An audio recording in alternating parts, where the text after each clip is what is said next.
Episodio 1. La era romana.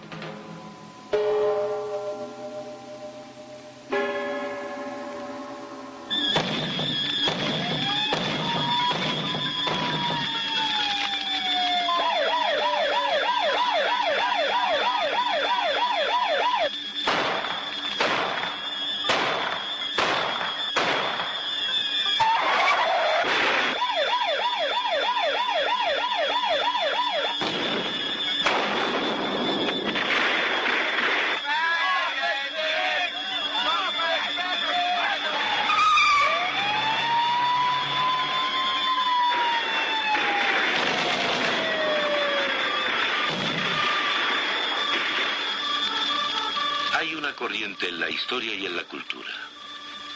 Esa corriente se funda en el pensamiento de la gente. Lo que ella piense determina su manera de actuar. Hay violencia y descomposición en la sociedad al grado de que resulta peligroso caminar por las calles de muchas ciudades del mundo. Por otra parte, existe el peligro de un creciente autoritarismo que busca conjurar la amenaza del caos nacional e internacional. ¿Debemos desentendernos y claudicar? Si no, ¿cómo debemos vivir entonces? La respuesta a si debemos cruzarnos de brazos y ceder es no. Hay muchas buenas razones para no hacerlo. Podemos encontrar ayuda en un reducto inesperado para la mayoría de los hombres modernos, pero para comprenderlo debemos retroceder en la historia.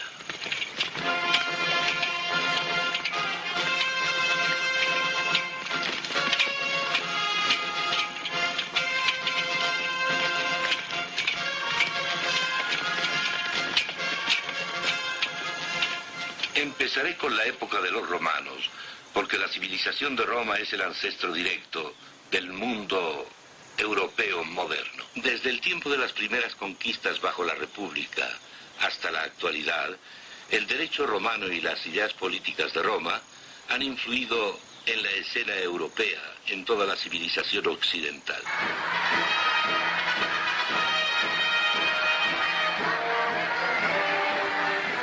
El Imperio Romano fue grande, tanto en tamaño como en fuerza militar. Se extendía sobre gran parte del mundo conocido. Sus caminos abarcaban toda Europa, el cercano Oriente y África del Norte. El imperio comprendía desde el muro de Adrián, construido para alejar a los escitas, demasiado difíciles de conquistar, hasta los fuertes del río Rin, el norte de África, el río Éufrates y el mar Caspio.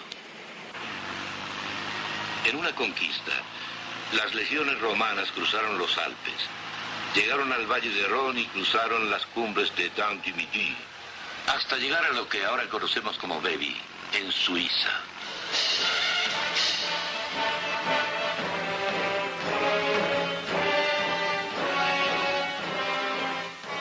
Al principio los helvéticos, principales habitantes de Suiza, mantuvieron a distancia a los orgullosos romanos y los hicieron pasar bajo un yugo, imitando irónicamente las costumbres de los romanos, que hacían lo mismo con los guerreros que capturaban. Se trató de un revés temporal. Casi nada podía detener a los romanos, ya fuera un terreno difícil o los ejércitos del enemigo. Pasaron sobre las colinas y conquistaron la antigua capital helvética, Aventicum, hoy en día llamada Avanches. Uno puede imaginar a un legionario romano que regresaba a casa desde las vastedades del norte, subir la colina y dominar Avanches con la mirada. De hecho, una Roma en pequeño, con su anfiteatro, su teatro y sus templos.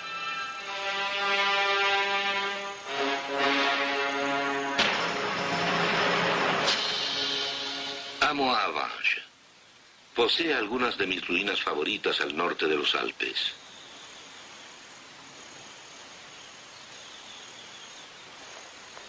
Se ha dicho, aunque me parece una cifra exagerada, que en algún tiempo vivieron aquí 40.000 romanos.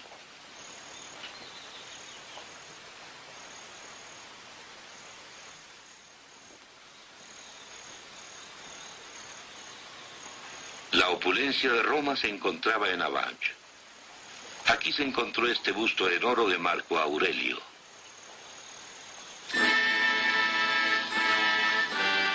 Roma dejó magníficos tesoros de arte y arquitectura a todo lo largo de su imperio.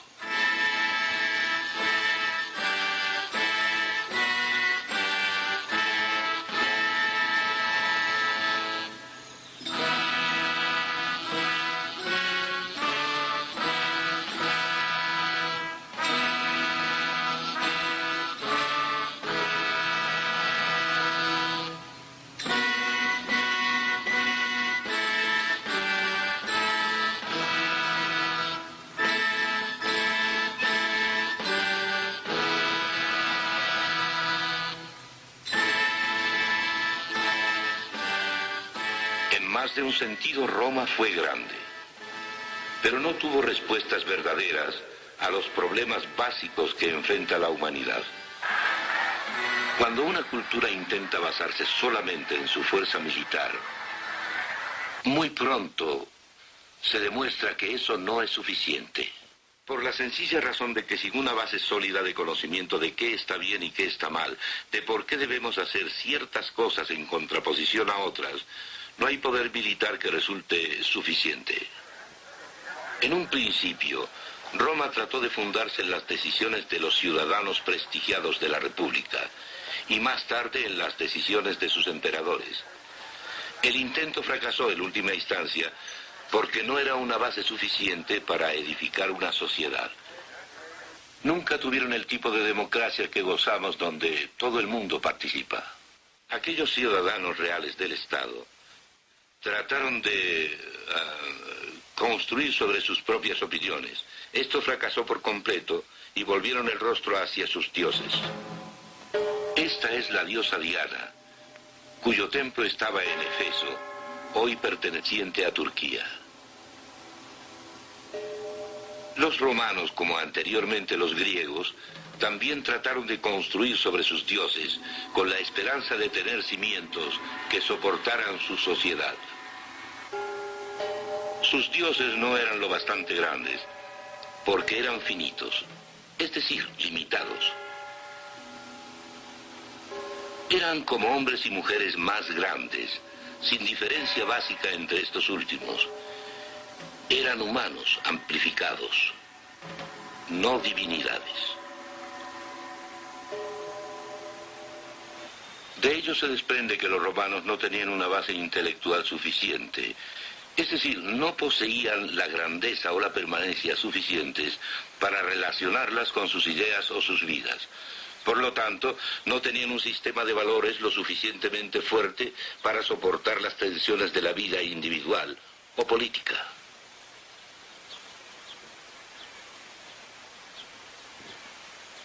Todos sus dioses juntos no pudieron darles una base firme para la vida, la moral, los valores o las decisiones finales. Los romanos hicieron que sus dioses dependieran de su sociedad, y al tambalearse esta, los dioses se derrumbaron con ella. De modo que el experimento romano sobre armonía social, basada en una república elitista, fracasó en última instancia. El Senado era ya incapaz de mantener el orden. Grupos armados aterrorizaban la ciudad de Roma y las funciones normales del gobierno se quebrantaron cuando los rivales lucharon por el poder. El interés personal tomó el sitio del interés social, sin importar lo complicados que fueran los disfraces. Así que, desesperado, el pueblo aceptó un gobierno autoritario. En los días de Julio César, Roma asumió un sistema autoritario basado en el César mismo. Como lo dijo Plutarco, los romanos hicieron a César un dictador vitalicio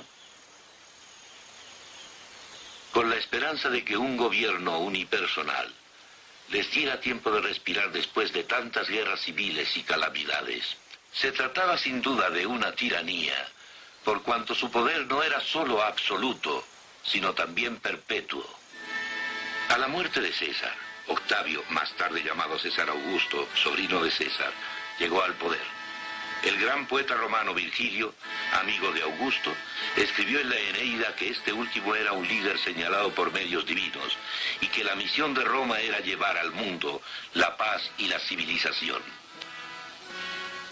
Debido a que Augusto ofreció paz interior y exterior, mientras guardaba las apariencias de la legalidad constitucional, los romanos de todas las clases estuvieron dispuestos a permitirle un poder total para que restaurara y asegurara el funcionamiento del sistema político, de los negocios y los asuntos de la vida cotidiana. Después del año 12 antes de Jesucristo, se convirtió en cabeza de la religión del Estado con el título de Pontífice Máximo. Todos fueron urgidos a venerar el espíritu de Roma y el genio del emperador. Más tarde, esto se volvió obligatorio para todos los ciudadanos del imperio. Incluso después, los emperadores sencillamente gobernaban como dioses. Augusto trató de legislar la moral y la vida familiar. Emperadores posteriores intentaron reformas legales y programas de bienestar social, pero un dios humano era un fundamento muy débil y Roma cayó. Es importante advertir la influencia que el punto de vista de un pueblo tiene sobre su fortaleza a medida que se ve expuesta a las presiones de la vida. Debemos entender que en aquel tiempo, cuando alguien se convertía al cristianismo, significaba no solo oponerse a las religiones circundantes, sino también a toda la cultura basada en esas religiones.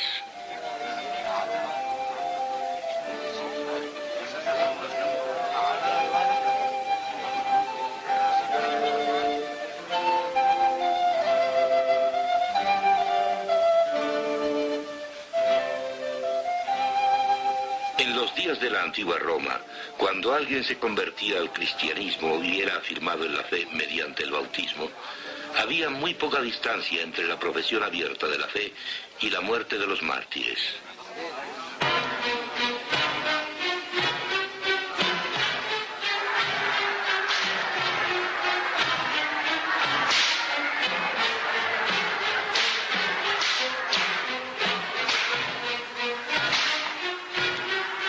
Roma era cruel, y su crueldad sin duda puede ser mejor ilustrada por los eventos llevados a cabo en el circo. Por ejemplo, el gladiador que vemos en esta estatua.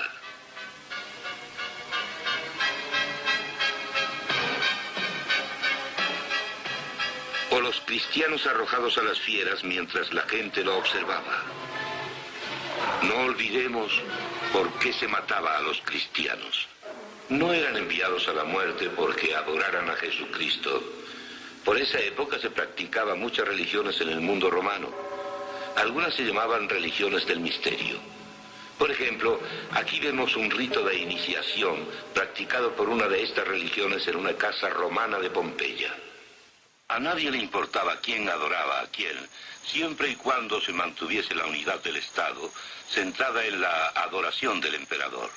Los cristianos eran muertos porque eran rebeldes.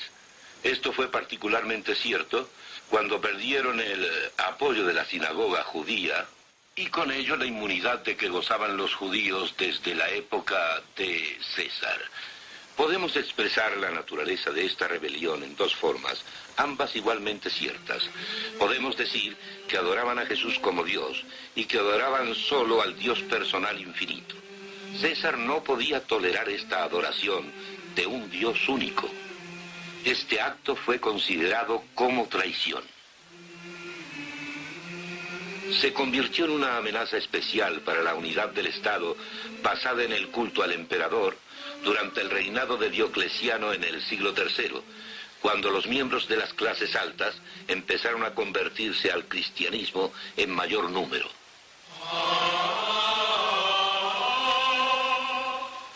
Como dijimos en aquel tiempo, cuando alguien se convertía al cristianismo, significaba oponerse no solo a las religiones circundantes, sino a toda la cultura construida sobre esas religiones.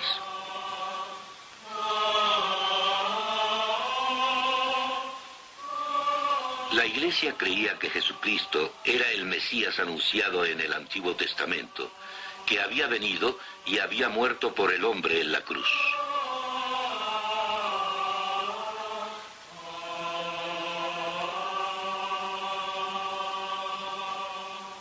El segundo aspecto, sin embargo, es algo que tendemos a olvidar. Y es que realmente creían en el Antiguo Testamento y en la revelación en Cristo. El Nuevo Testamento crecía para entonces. Era el siglo I. Era Dios quien había hablado, y ese Dios había dado verdad. Y por lo tanto no fueron atrapados en el flujo del relativista mundo romano, porque en verdad era relativista como en nuestros días. Una base débil para una cultura o un individuo solo puede mantenerse cuando las presiones no son muy grandes.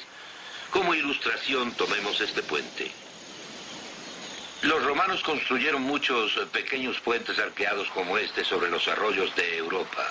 Muchas personas y vehículos los han cruzado sin peligro durante siglos, durante 2 milenios. Pero hoy, si alguien condujera un camión totalmente cargado sobre ellos, se derrumbarían. Lo mismo sucede con las vidas y los sistemas de valores de individuos y cultura. Si no tienen algo más fuerte como cimiento que su propia finitud, su propia limitación, soportarán bien si las presiones no son muy grandes. Pero cuando éstas aumenten, si no tienen una base suficiente, se vendrán abajo. Así como estos puentes romanos caerían si alguien los cruzara con un camión de 10 toneladas. La cultura y las libertades del hombre son frágiles. Si no hay consistencia en la base, solo es cuestión de tiempo, y a menudo no mucho tiempo, para que haya un colapso.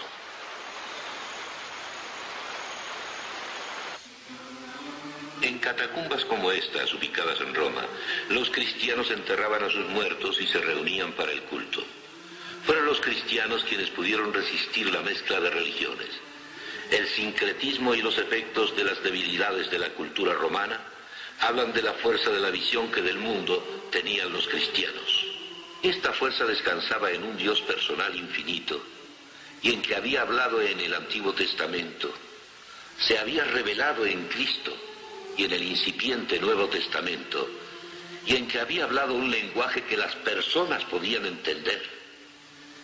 Esto significaba que no solo tenían conocimiento sobre el universo y la humanidad que la gente no podía adquirir por sí misma, sino valores universales absolutos para vivir y para juzgar el estado en el que vivían. La persona es única al estar hecha a imagen de Dios. Esa es la razón de la dignidad y el valor básicos de cada individuo. Si hubieran adorado a Jesús y a César, habrían estado a salvo, pero adoraban a un Dios único y rechazaban todas las formas de sincretismo. No había mezcla. Los demás dioses eran vistos como falsos dioses. Podemos explicar de otro modo por qué se les mataba. Ninguna autoridad totalitaria, ningún estado autoritario puede tolerar a aquellos que tienen un absoluto con el cual juzgar al Estado y sus acciones.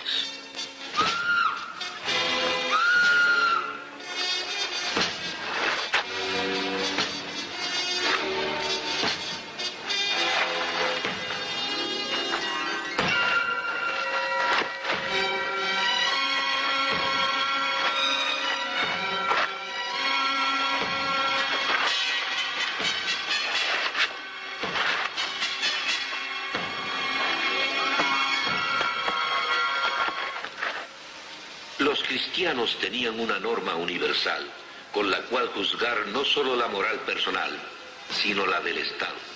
Eran considerados enemigos de la Roma totalitaria.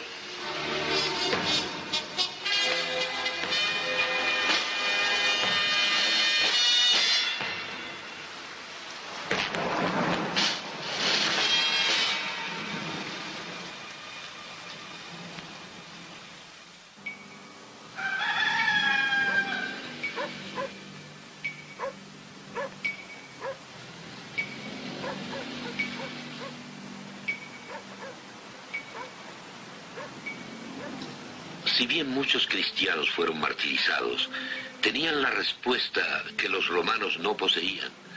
Mientras los últimos trataron de construir sobre el Estado o sobre sus limitados dioses, los cristianos siguieron creciendo en número y continuaron en la historia. Los romanos tuvieron frente a ellos las respuestas cristianas. Se alejaron de la base que le habría dado a su sociedad la respuesta que necesitaban y la sociedad se quebrantó. Al desintegrarse su imperio, los romanos en su decadencia sintieron una gran sed de violencia para satisfacer sus sentidos y se dieron a una sexualidad desenfrenada. Aquí en Pompeya, a un siglo más o menos de que la República había dejado de existir, el culto fálico era muy fuerte. Cuadros o estatuas de un exagerado contenido sexual adornaban las casas de los habitantes. No todo el arte de Pompeya era así, pero el que ostentaba representaciones sexuales era muy abundante.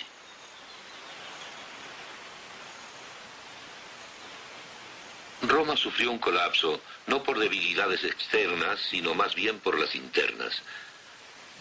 Si bien el emperador Constantino acabó con la persecución de los cristianos y el cristianismo se convirtió en religión legal en 313 después de Jesucristo y en la religión oficial del Estado en 381 después de Jesucristo, la mayoría de la gente siguió con sus viejas costumbres.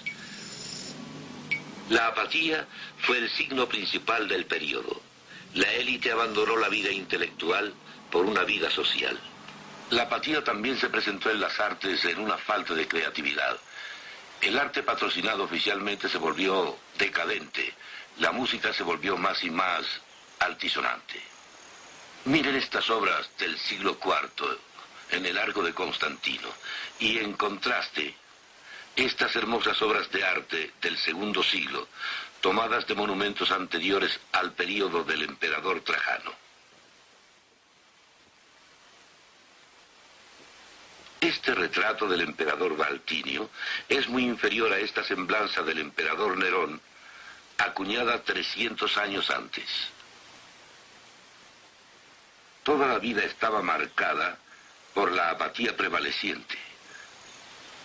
Cuando la economía romana se hundió más y más, agobiada por un costoso gobierno y por la inflación, el autoritarismo aumentó para tratar de erradicar la apatía.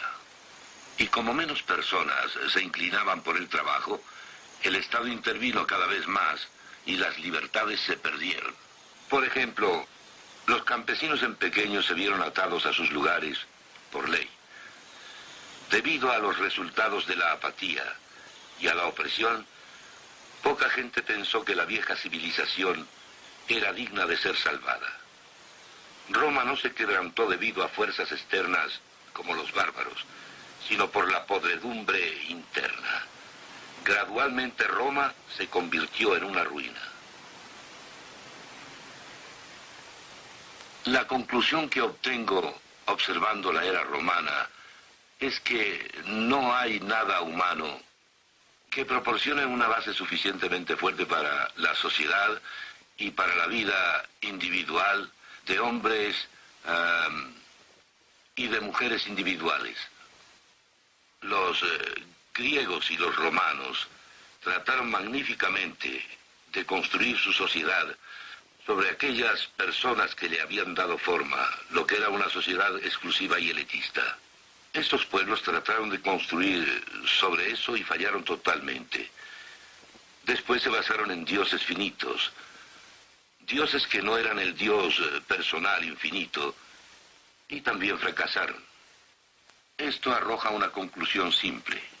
No existe un fundamento firme para la sociedad a partir de los límites de la finitud y del principio de que el hombre es en sí autónomo. La contraparte, desde luego, es que los cristianos pudieron resistir. Y la razón por la que pudieron soportar el sincretismo de esos días, la persecución y el martirio en el circo, enfrentándolo con verdadero valor, se debe a que empezaron en el sitio exactamente opuesto. Empezaron con la existencia de un Dios personal infinito y creyeron en que había hablado y tenían la verdad en el Antiguo Testamento, en la revelación de Cristo y en el entonces creciente Nuevo Testamento.